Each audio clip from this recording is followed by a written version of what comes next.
আসসালামু আলাইকুম প্রিয় দর্শক মণ্ডলী ভাই বোনেরা, আশা করি সকলেই ভালো আছেন। এই লাল শাক উঠানো হইতেছে আজকে প্রথম। সম্পূর্ণ ক্ষেত লাল শাক উঠে নেবে। আমি 2000 টাকা বিক্রি করেছি লাল শাকেরটা। দেখুন,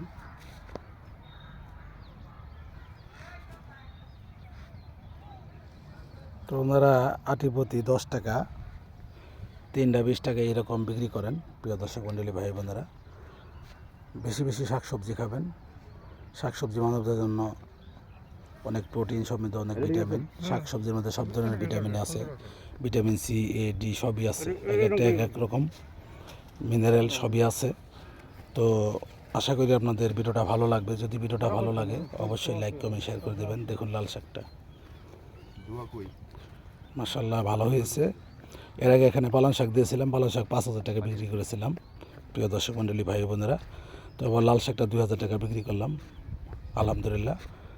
ওই পাশে লাল শাক কাটতেছে, লাউ শাক কাটতেছে পাইকার ভাইয়েরা। লাউ শাকও আমি লাগাইছি। দেখুন একদম মাঠে এসে পড়েছি। ওই পাশে আলু উঠাইতেছে আমার আব্বাই। তো আপনাদের ভিডিওটা অবশ্যই ভালো লাগার কথা, কারণ ভালো কিছু আপনাদের দেখাইতেছি। একদম কৃষকের মাঠে এসে পড়েছি। আমি শাকে কোনো বিষ প্রয়োগ করিনি। পোকা না দিলে বিষ দেওয়ার দরকার নেই। তো সবাই ভালো থাকুন, সুস্থ থাকুন। আসসালামু আলাইকুম।